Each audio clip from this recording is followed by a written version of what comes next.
Holy God, God of Abraham, Isaac, and Jacob, through all the descendants who lovingly adopted us into your family, we thank you for this evening, and we ask you to send us a spirit of knowledge and wisdom and understanding and curiosity. Be with us in this time and guide our discussions, reactions, and Lord, just give us answers. This is heavy stuff, and we need you here tonight. And we thank you through Christ our Lord. Amen. Amen. All right. So, I said 19, 20, and 21. We're going to get through 19 and 20 tonight. I'm hoping we'll get through 19 and 20 tonight. So, starting at 19, the Israelites are at the bottom of Mount Sinai, and they've literally come to the mountain, but this is no ordinary mountain. This is both literally and metaphorically this mountain. This is, oh, there she is, there she is. All right. We just started, so we're good. Literally, physically, they are at the bottom of the mountain. But this is a very pivotal moment in all of Exodus. From now, before now, it was everything that was happening leading up to this point. Now, before God was speaking only to Moses or Aaron or Moses and Aaron. Very singular. Now it's changing. God is not dealing singularly, but now God will address all of Israel. So I put a word out there, theophany. Theophany is God manifesting God's self to humans. And these next few chapters are set up this way. So we start with chapter 19, which is theophany, and God is manifesting God's self to all the people of Israel, not just Moses. And then we go into the law, and chapter 20 is the law, the commandments. And then at the very end of chapter 20, we have this little spot where Moses is the mediator between God and the people.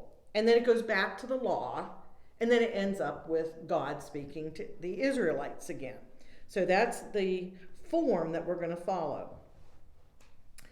So if somebody would like to start reading just 19 verse 4, there are key things that God tells Moses to tell the Israelites. So it's still just this one-on-one. So verse 4, 19:4. You yourselves have seen what I did to Egypt, and how I carried you on eagle's wings and brought you to myself.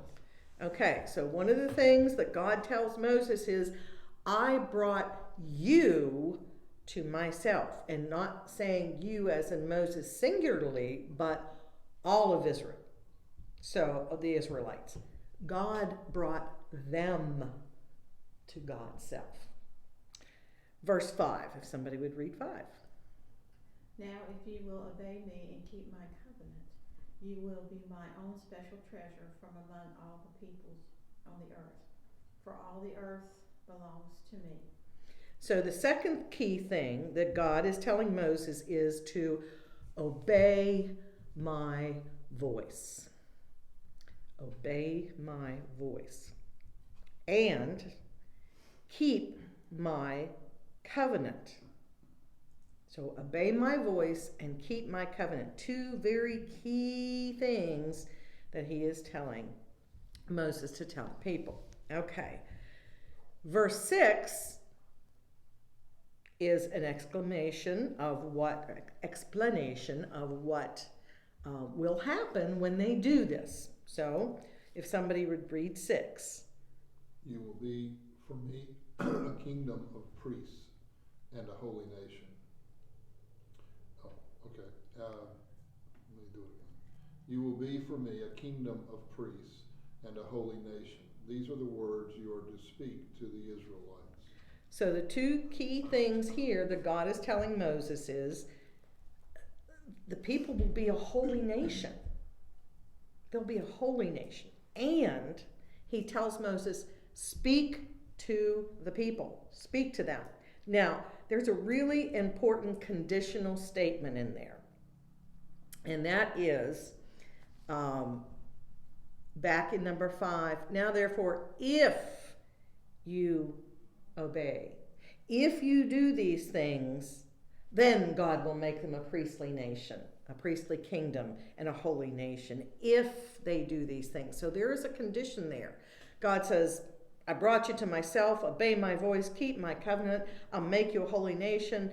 Moses, you guys speak, but got to do these things in order to receive that. So in the middle of this, where he says, you've seen what I did to the Egyptians, how I bore you on eagle's wings. What are some characteristics of eagles that you can attribute to God when you think of an eagle? Majestic. Majestic. They're powerful. Powerful, absolutely. Soaring, they're kind of above seeing. the Yeah, land, more than what we more- could More than see. what we could see. Yeah. Fierce, right? They're fierce.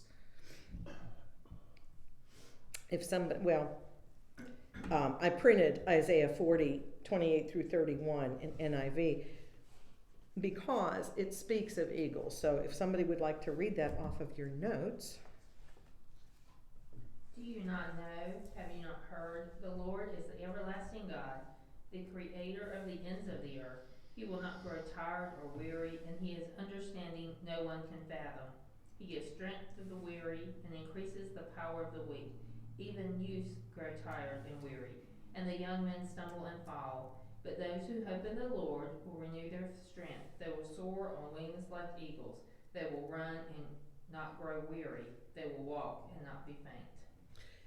So Isaiah is going back to what has been said before as far as the eagles, right?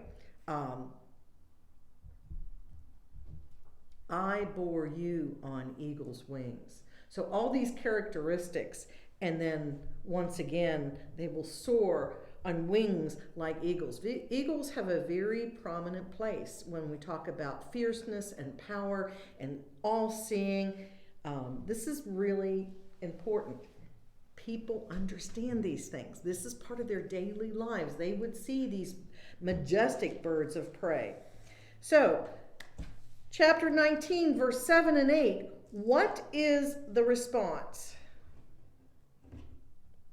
So Moses returned from the mountain and called together the elders of the people and told them everything the Lord had commanded him. And all the people responded together, we will do everything the Lord has commanded. So Moses brought the people's answer back to the Lord. What do you find striking in that sentence? They will. Yeah. We'll do everything you want, God. They don't have a good track record.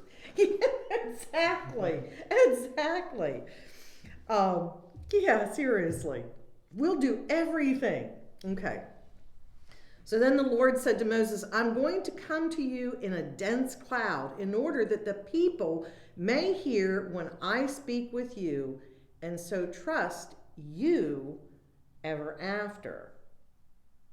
Why was the Lord coming in this dense cloud?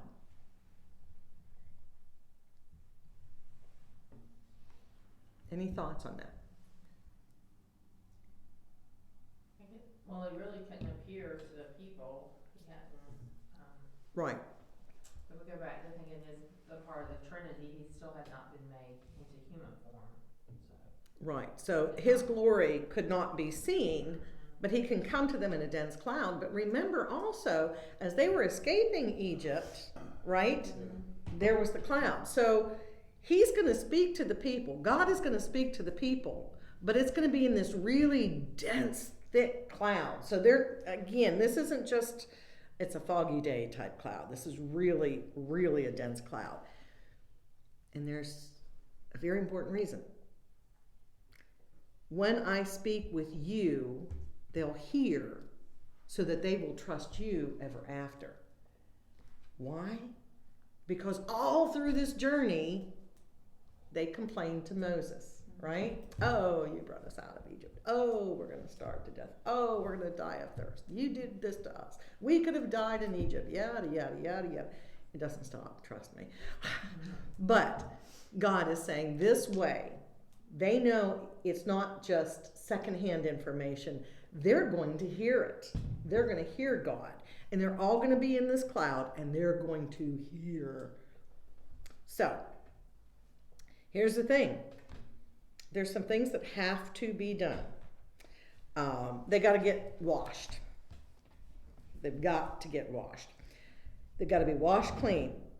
But they can't touch the mountain. They can't get close to the mountain. They cannot step on the mountain.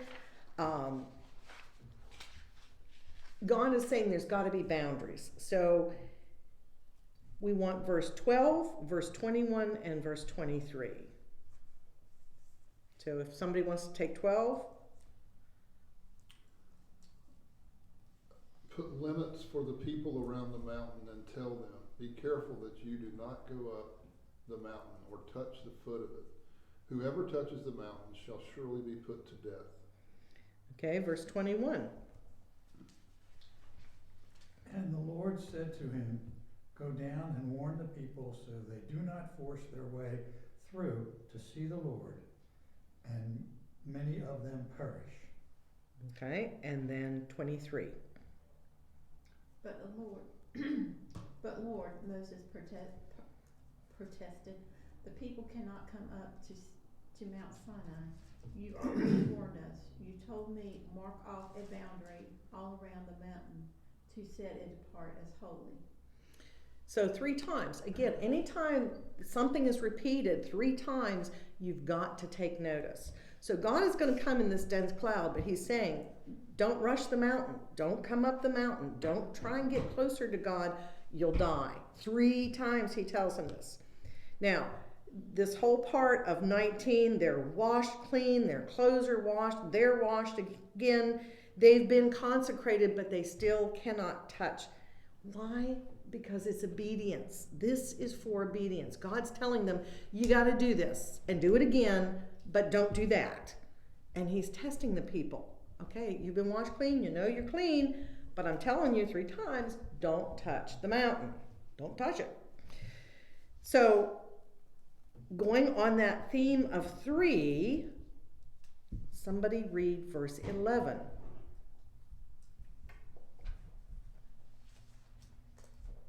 Which chapter? We're going back. We're still in 19, yeah, but verse 11, yeah. Oh, okay. As long as Moses held up his hands, the Israelites were winning. Oh no, we're still in 19. Oh, I'm sorry. That's okay. Flipped too many. Verse 11, and yeah.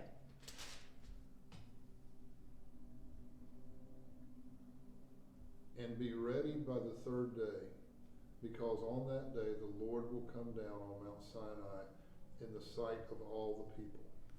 Okay, if somebody would read 15. Then he said to the people, prepare yourselves for the 3rd day. Abstain from sexual relations. And then 16. On the morning of the 3rd day, there was thunder and lightning with a thick cloud over the mountain, and a very loud trumpet blast. Everyone in the camp trembled. Why is this so significant? The 3rd day. What do we associate with the 3rd day? The resurrection.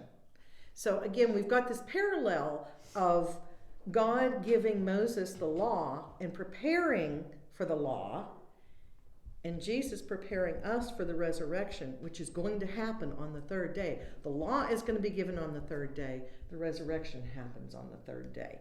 There's always going to be a connection between the Old Testament and the New Testament. Okay, verses 16 through 21. On the morning of the 3rd day, there was thunder and lightning, as well as a thick cloud on the mountain, and a blast of trumpets so loud all the people who were in the camp trembled. Moses brought the people out of the camp to meet God. They took their stand at the foot of the mountain.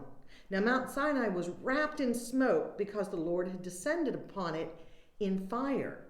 The smoke went up like the smoke of a kiln, while the whole mountain shook violently. As the blast of the trumpet grew louder and louder, Moses would speak, and God would answer him in thunder.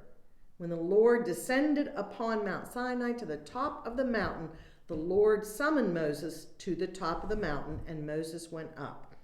So, again, what's happening here? Who's hearing God?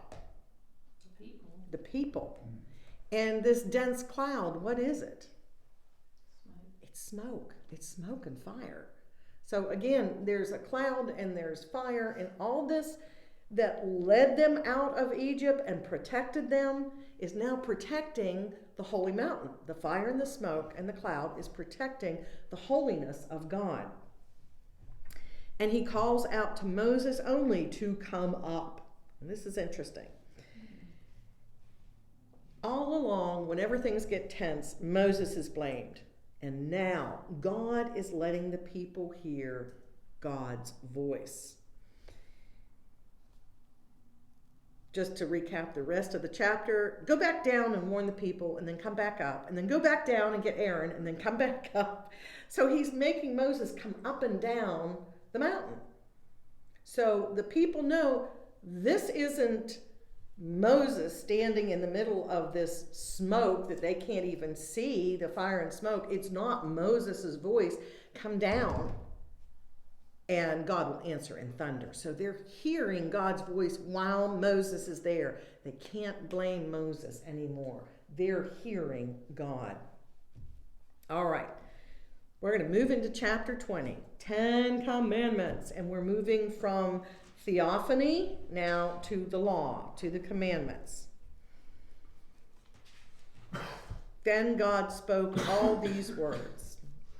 Verse 2, I am the Lord your God, who brought you out of the land of Egypt, out of the house of slavery. You shall have no other gods before me.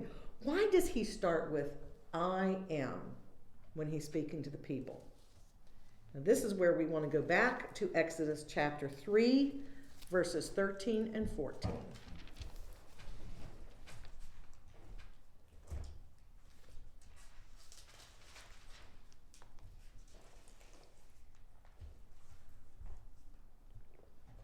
Moses said to God, suppose I go to the Israelites and say to them, the God of your fathers has sent me to you, and they ask me, what is his name? Then what shall I tell them? God said to Moses, I am who I am. This is what you are to say to the Israelites. I am has sent me to you. So before Moses ever went to Egypt, before he ever spoke to Pharaoh, before he ever told the Israelites what was going on, he said, God, who should I say sent me? Who should I say is the name of God? And God says, I am. So what does God say? God says, I am. And that's how he starts the commandments. That's how he starts the law. I am. Now, we always see the pictures, but we know there are 2 tablets. Why are there 2 tablets? We couldn't get it all on one. Too large a font. I didn't use letters or pen. Have you seen their writing? I don't know. Yeah, were they doctors? Okay. So basically, the commandments are divided into 2 sections. One is relationship with God, and one is relationship with each other. Think of it as this is the spiritual relationship on one tablet, and this is the physical relationship on the other. So again, there's always this dichotomy, right? Spirit and physical, God and people. There's all that. When you think about the 10 Commandments, you think of the first as a vertical It's between people and God and people. And the second set is horizontal because it's people to people. So you've got the vertical and you've got the horizontal. And I like symbols. Yeah. So we're going to jump into verse 2 and 3. If somebody would like to read verse 2 and 3. I am the Lord, excuse me, your God who rescued you from the land of Egypt, the place of your slavery. You must not have any other God before me, but me, excuse me. Okay. Gods, plural, small g. You shall have no other gods before me. This sets up obedience. God knows where they came from, Egypt, a land of many gods, right? They were immersed in a culture for 400 years of multiple gods. So they know that. But God also knows is that in the future, they're going into a land that has multiple gods. They're going to be faced with Baal. They're going to be faced with Greek and Roman gods. They're going to be faced with all these different gods, right? So he's setting up obedience, and he's looking at also in future lives in society with multiple gods. Now, there's something really curious about this very first command. It does not say that there aren't other gods. It says you will have no other gods before me. It doesn't say there's no God but me. It says you shall have no gods before me. God is a jealous God. God must have our allegiance and loyalty, and this is what he's telling them. Yahweh God must always be first and only. When we say before me, it can mean in my presence. It can mean before my face. The worship of God is to be serious. Nothing should come between the faithful and God. If you are praying to God, and nothing should come between you and God. If you are worshiping God, nothing should become between you and God. Distractions, other gods, little g. Again, knowing the gods we think of in Roman and Greek culture, and all the little gods that they have, their household gods and whatnot, is our society that different? God knows our hearts, and he's saying, I want your allegiance, I want your loyalty, and I want nothing before me. So the second commandment now moves from who God is to what humans can do. So let's read verse 4. You shall not make for yourself an idol in the form of anything in heaven above, or on the earth beneath, or in the waters below. That's it. We'll stop there. Mm-hmm. So there's three very specific things that he says in this verse. You shall not make. Okay, so initially it was I am, and now he's moving into you do not do this. Do not make a god. So whatever little gods or whatever distractions, don't put any importance on them. You do not make. And we're going to get a little bit deeper in that one. You shall not bow down. And you shall not serve. So, and I'm sorry, that was verse 5. You shall not bow down to them or worship them, for I, the Lord your God, am a jealous God, punishing children for the iniquity of parents to the third and fourth generation of those who reject me, but showing steadfast love to the 1,000th generation of those who love me and keep my commandments. Okay. when we look at different denominations, and some of them are very strong on iconography, and we say, oh, that's so wrong. They've got statues, or they've got gilded paintings, and people go, you're praying to these graven images. And then there's other denominations that go the exact opposite, say, no, we're not going to have anything. There are some that say, don't even, have a cross in church. I mean, everybody takes this and interprets in their own way. God is saying, just me. Just me. Now, if you put a picture up of Jesus, well, it's really not a picture of Jesus. It isn't. And if you put a cross up, you're not worshiping the cross. You're remembering what was done. So we have to be careful when we sit in judgment of others' denominations. One of the things in the Middle East, there was so much iconography in the early church, and it was everywhere. They said that helped them keep their mind focused on God.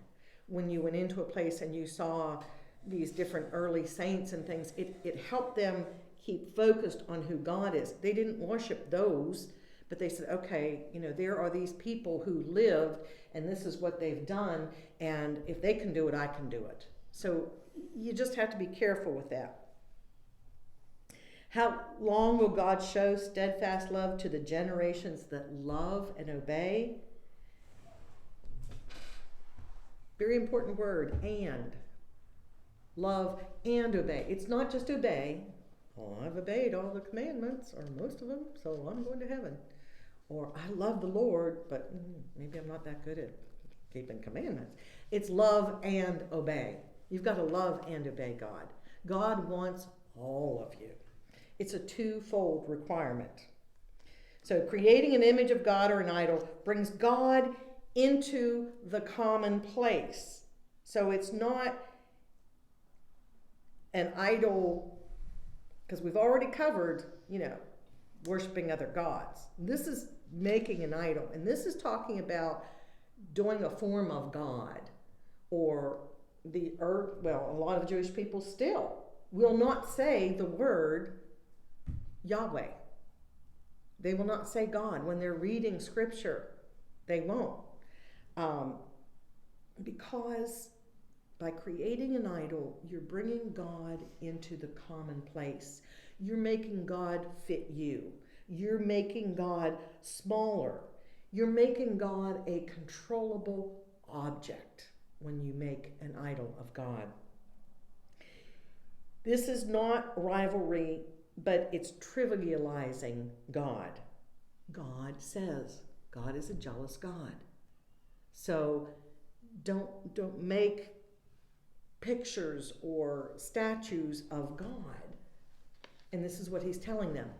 This is a culture that loved to make things, statues and graven images and golden calves, and see, there it is, and we're going to worship it. And he's saying, no. That smoke, that dense cloud, they could not see. Don't imagine what God looks like. You're going to hear God's voice. You're going to hear the thunder and the trumpet, but you're never going to see God, because God doesn't want you to say, okay, well, here's my God, and make God little. No. All right.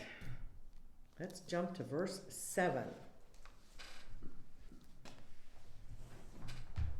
You should not misuse the name of the Lord your God, for the Lord will not hold anyone guiltless who misuses his name. What does this mean, to take the Lord's name in vain?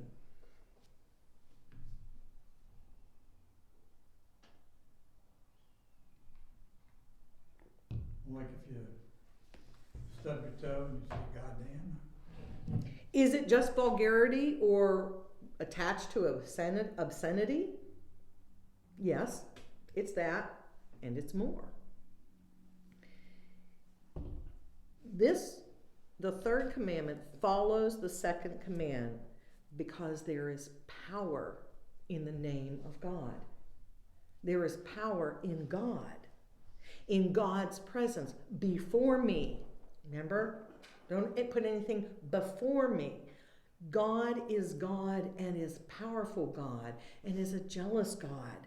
And don't block anything between you and God. Don't put something in front of God's presence. Don't call or misuse God's name because it trivializes God. So back to those images and those idols, you're shrinking God down into something that you've made God. And he's saying by using his name in vain, you're trivializing God. It relegates God to a lower position in your life. And it's a bad witness to others. And he says there is harsh punishment for people who do this. Don't make God small to fit in your world.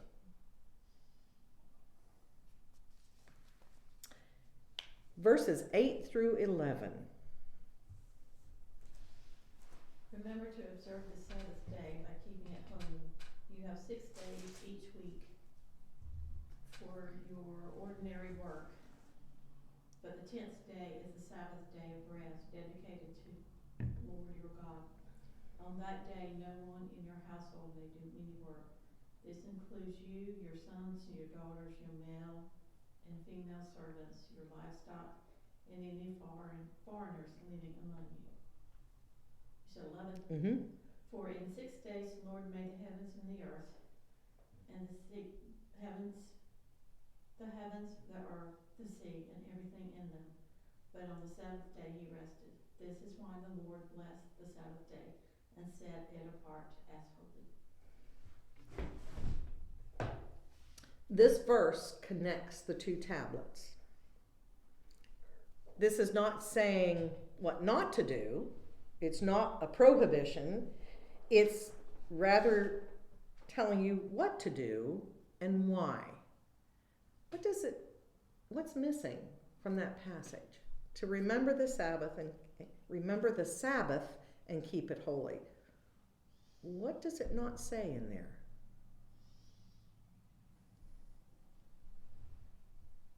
It says rest. It says don't work. But what does it not say? Praise him. Worship. Worship. Which you grew up saying, oh no, Sabbath is for worship, right? There's another key word that is in there, and it's the very first word. What's the very first word in verse 8? Remember. I think every version says it. Remember. We just came out of the Passover, right? In our study a couple of weeks ago. And what was drilled into their minds and their hearts? Remember this night. Teach it to generations. Remember what was done to you. Remember this. When we have communion, which we did today, what are the words of institution? Remember. Do this in remembrance of me. Why not just observe? Why is it so important to remember? Why does this begin with remember? What's so important about remembering? Well, it keeps it real. Is he talking about remember where you came from? Yeah. If we forget what God has done for us, and this is what he's saying, both in the Passover, remember this, and now the Sabbath. Remember, he laid out back a little ways the Sabbath. He gave us that precursor to that. But remember is, if we forget what God has done for us and who God is, then we forget about God. We forget about God. Again, stop working. Keep it separate from every other day. Make it holy. Keep it. Turn away from yourself. Work. Why do we work? Money. To make money. To buy things and support ourselves. And he's saying, this is where it stops. It's not about you. The Sabbath is about God. Turn away from self and turn to God. We are not to work every day. This again is reflected back, and he says it right there, in God's creation. 6 days, but on the seventh day he rested. Now, obviously, he's not worshiping himself or God's self, but he's telling us, stop. You need rest. And we're going to see that later on. That is so important for our beings to rest, for our time to take a breath and not work, for the land to rest, for our animals to rest, so that you don't run them to death.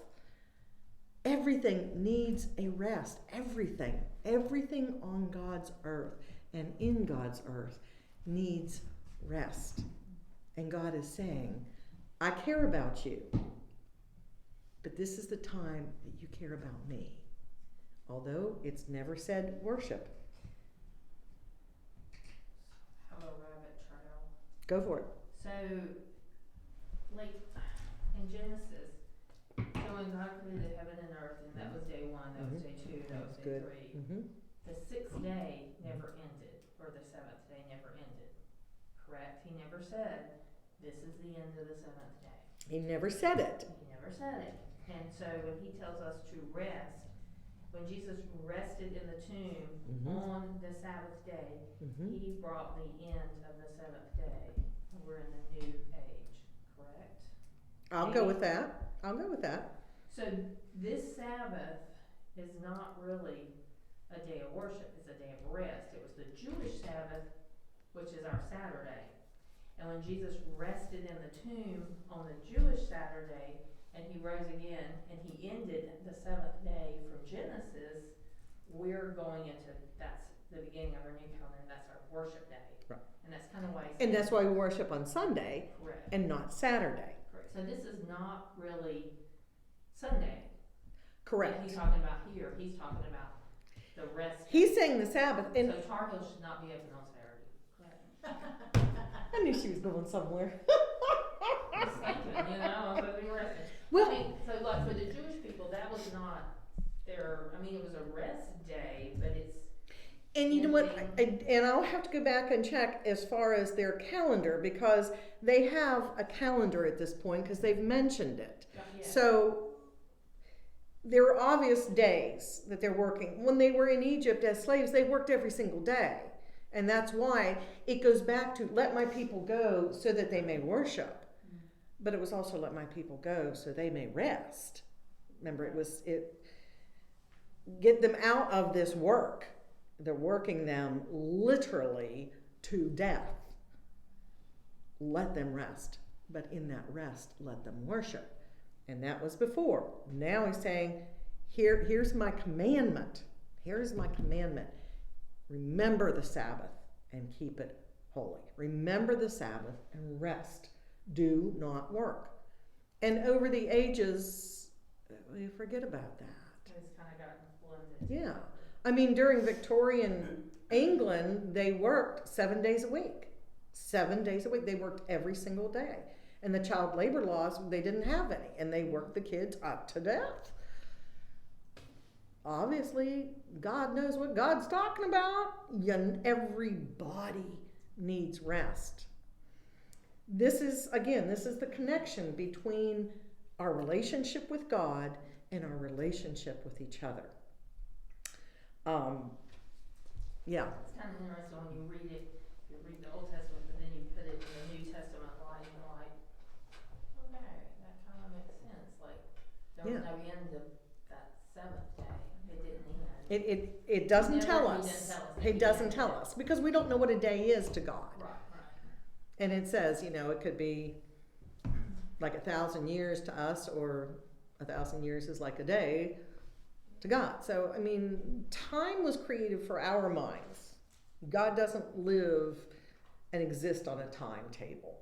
There's no timetable, but there is a period of rest. And God knows us because God created us, and God created everything in the earth. Yeah.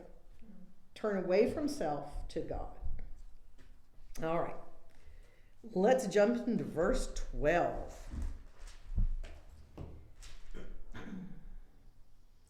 honor your father and your mother, so that you may live long in the land the Lord your God is giving you. Okay, this is a transitional verse.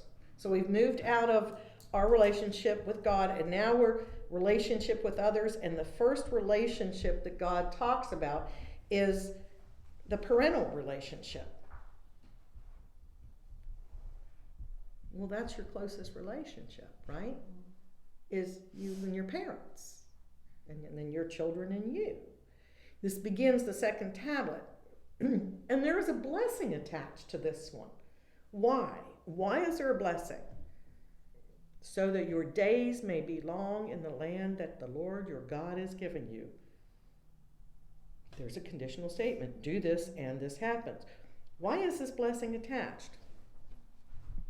And why is this transitional between this relationship? We've said it earlier. What's it about? Obedience. It's a generational thing. It goes back to that generational thing. Over and over again, it keeps slipping in about, for 1,000 generations. I will love you, love me, and the love will be poured for 1,000 generations. Teach your children from generation to generation about the Passover. It's a generational thing. We've already heard how God will punish or love us. And remember, where are we time-wise with the Israelites as they've come to the bottom of Mount Sinai? How many years removed from Egypt are they? 40? More than 40 years. So what's happened in those 40 years? Babies. People die and babies are born, right? So there are children that were born that never knew slavery. There are children, there's a generation or several generations that never lived in Egypt and never experienced that. So somebody go to Ephesians 6. I'm going to jump into New Testament here. Ephesians 6.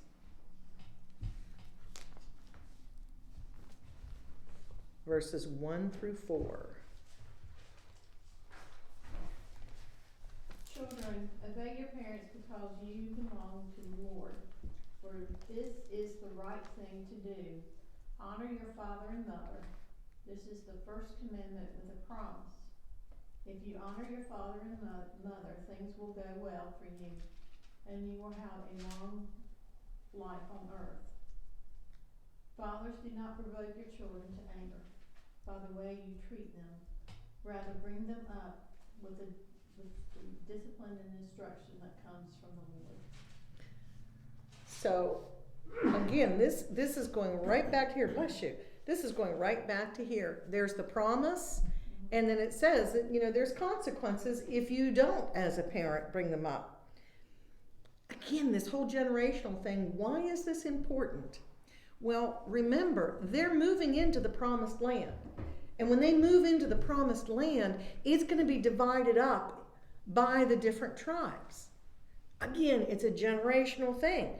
The land is going to be divided based on family. So God says before they ever get there, guess what? You've got to honor your elders. You honor your parents. Understand the generational flow, because the land is going to be handed down through generations. So you've got to keep that relationship with your parents. You've got to keep that relationship with God, and God will bless you. All right, let's jump into verse 13. You shall not murder. 4 words. So Hal is already going to get like 15 minutes out of that. All right, so our transitional verse was honor your father and mother. Remember, the Sabbath day was the 5th verse. So we moved away from those thou shalt not, and now we're back into thou shalt not, these prohibitional statements. There's a lot of discussion, and has been over the years. Does it mean murder? Does it mean kill? What's the difference between murder and kill? Manslaughter is murder. If we execute someone, capital punishment, is that murder or is that killing them? Well, we could discuss this for hours. Yeah. But let's go back to God. We have to begin with all life belongs to God, and all life must be respected. And yet, is this just in the community of the Israelites that God is talking about this? Is he just saying, in your community, don't murder each other?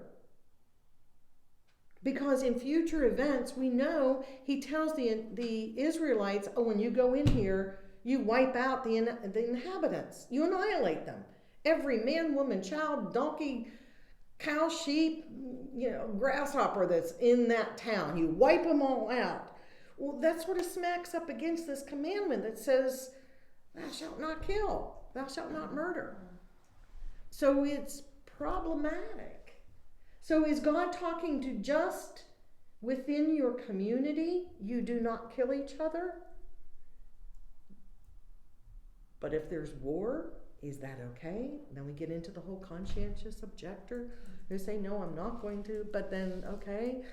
Then we have that, and then we see God with the Israelites in the future winning wars and whatnot. And then we just saw God annihilate all the Egyptian army, and how do we sort it out? Thoughts, open for discussion. 4 little words. Thou shalt, or 5. 4, that you shall not murder. What does it mean? Have you ever really thought too much about this one? Seemed real simple. It did, didn't it? Cheers. Now you're confused, Bill. Don't worry about it. I always- I didn't learn anything. I just got my head exploded. I think it's till you. I mean, on the face of it, it seems very, very simple. But as you say, when you start looking at the other context of what he commanded, then the other thing is, if he's directing something, I mean, it's almost like, you tell your kids, don't do as I do as I say, kind of thing. And is it some of that because he's God too? I mean, it's like, all right, so does it?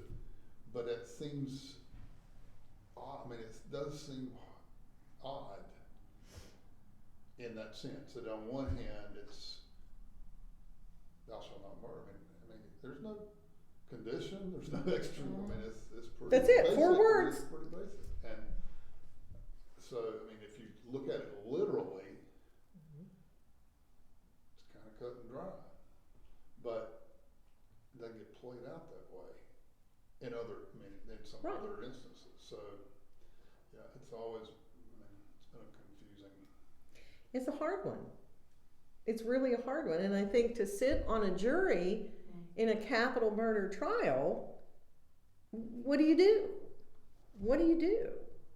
You say, okay, well, no, nobody should ever be executed. Well, they shouldn't be free either, so.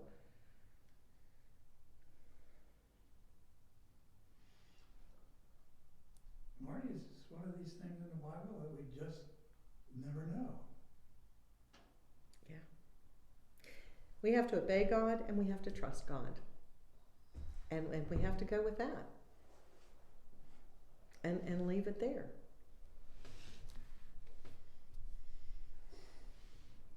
All right.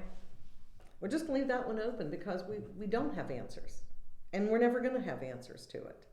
So we'll just try our best. And scratch our heads and say, God. Well, I mean, I guess the other part is a little, I mean, murder. Murder and kill are 2 different things. They are, and murder is, there's typically a selfish motive behind what's causing. I mean, you're Yeah. And so,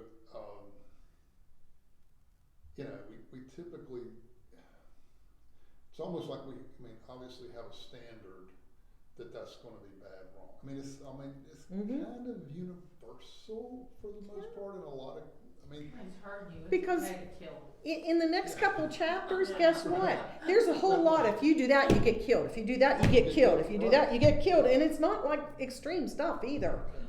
So, yeah. So does each of your interpretations, your translations, does it say murder or kill? this is murder. But didn't you always hear thou shalt not kill? Yeah, I started wondering if somebody's translation is different, but yeah. Yeah. I had to learn the Ten King Commandments. James is obviously Probably kill. kill. We didn't learn the catechism. Yeah. Did you have to do the Westminster Catechism? Every single one of them. If you messed up, you started over. Mm-hmm. They don't do that anymore. Me and John did. I'm proud of you. Because sometimes I could get to. So what's the chief end of man? To love and glorify God. And enjoy him forever. I'm so impressed. I know. I can still see the pages. Take that page again. That's when our eyesight was good. That's when you have patience. This room, John. Okay, verse 14. Here's another one. 14. You must not commit adultery. Okay, this follows the previous one, right? Very short. But this one also is open to interpretation. Doesn't seem like it should be, but in this culture, it's more than the violent taking of another person's wife. It isn't just against the violent taking of another person's wife, but it's also not a license for permissiveness or, to swing too far the other way, puritanical restrictiveness. In this culture, men had multiple wives. Mm-hmm. So what we think of adultery back then wasn't adultery, because they had 3 or 4 or 5, 10, 20 wives, whatever. That was part of their culture, right? Jacob had 2 wives. Was he committing adultery? No. Mormons, Mm-hmm. a lot of folks in Utah. Bottom line is, with a healthy sexual relationship, it's about a healthy relationship. These last 6 commandments are about living peacefully with each other. This is what this is about. Remember, the first ones are about our relationship with God and what's expected from us, and the last ones are about how to live together. Let's go to 15, because I'm going to come back to this one. You must not steal. You must not steal. Pretty easy. If everything belongs to God, and God has blessed someone with something, if we take it away without their consent, then we are stealing what God has blessed to that person.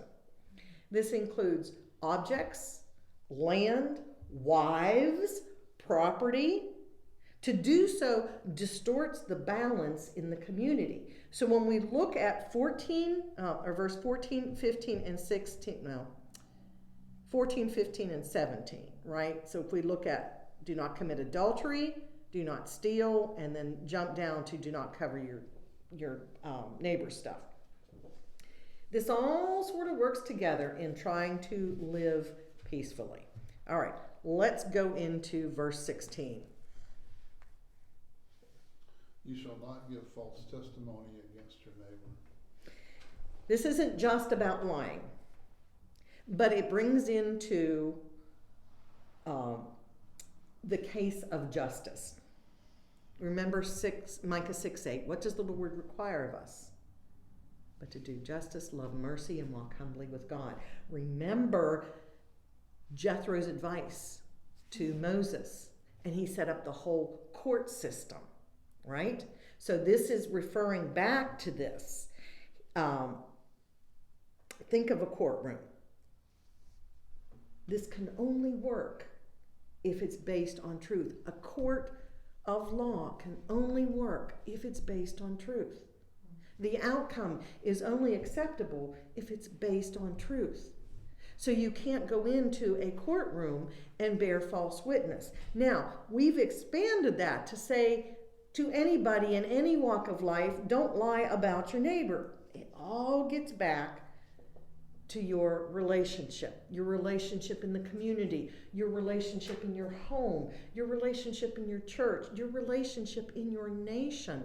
It has to be based on truth, and truth is the absolute bedrock. Now we're going to jump to the last one, the 10th commandment, verse 17.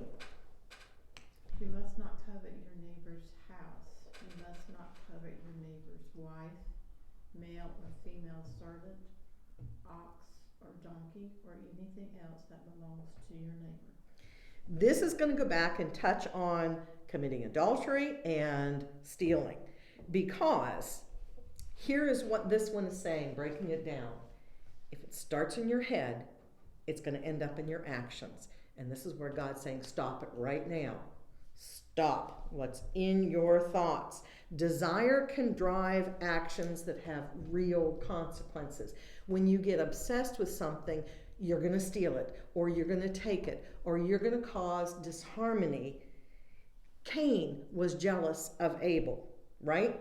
Because Abel's gift to the Lord. Abel didn't do anything wrong, but Cain was so jealous, and he ends up killing his brother because he desired to have God look favorably on him.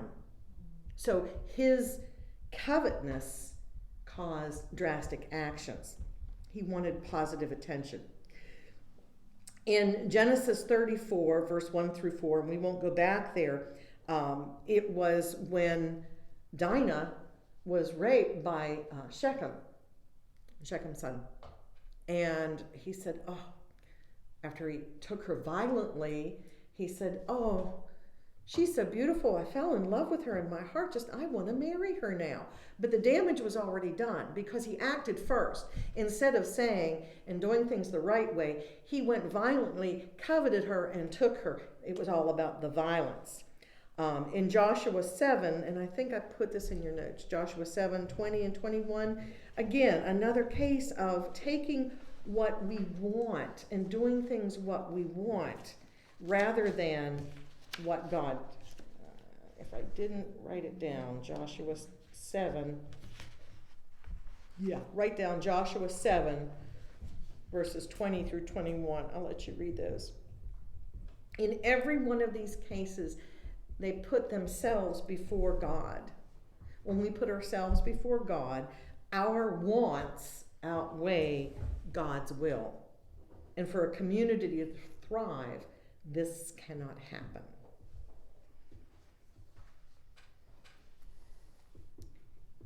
When all the people witnessed the thunder and lightning and the sound of the trumpet and the mountain smoking, and they were afraid and they trembled and they stood at a distance and said to Moses, "You speak to us and we will listen, but do not let God speak to us or we will die."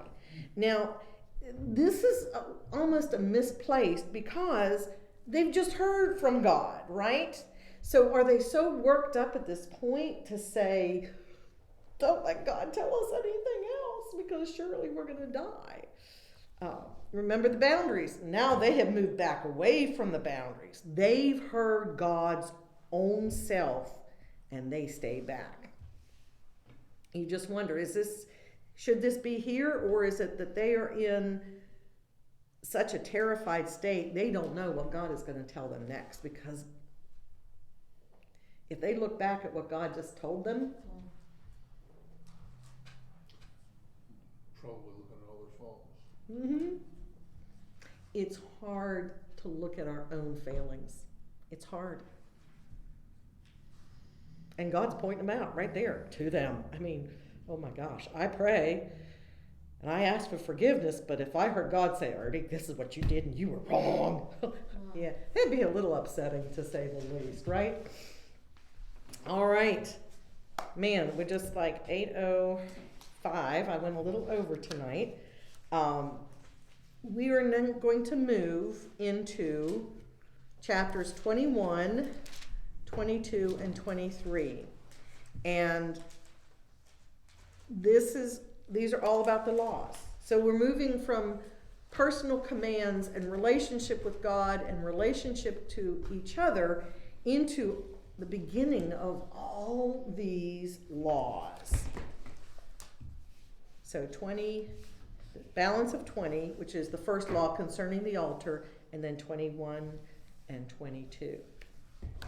Comments on tonight, lots and lots of stuff. So at this point, Mm-hmm. did they, so obviously he goes up there and he stays and they built this golden calf because I watched the movie, At this point, did they hear the laws or? They heard God They speaking. They heard these, They heard these. because in the movie it kind of moves a little quick. In the movie, it's just God talking to Moses up on the That mountain. 3-hour movie. Yeah, that 3-hour Yeah. movie moves In- pretty quick. In Scripture, because remember he said they're going to hear it from the horse's mouth, basically, right? They're going to hear it directly from God, but you got to stand back, and they're terrified, and they're like, we don't want to hear any more from God. So they have heard the 10 Commandments from God. But then Moses stays up there. And then you're going up and down, up and down, up and down. Yeah. Well, what about verse 20 at the end of 19 there? So Moses went down to the people and told them. Mm-hmm. Well, so they're hearing it from Moses? So they heard from God. Then Moses comes back down off the mountain, because remember, he's going up and down, right? Up and down, up and down. Moses said to the people, do not be afraid, for God has come only to test you and to put the fear of him upon you so that you do not sin. And the people stood at the distance while Moses drew near to the thick darkness where God was. That's what I'm saying. It almost seems like it's a little bit out of sequence, but then again, possibly not. Now, it could be that they just heard and he comes back down. But God has spoke directly to the people with the commandments. Yeah. Now, there is nothing that says anything about being written on the tablets yet. This is God speaking to the people. So we'll get into that a little bit later too. But we got a whole lot more laws to go over. So, yeah.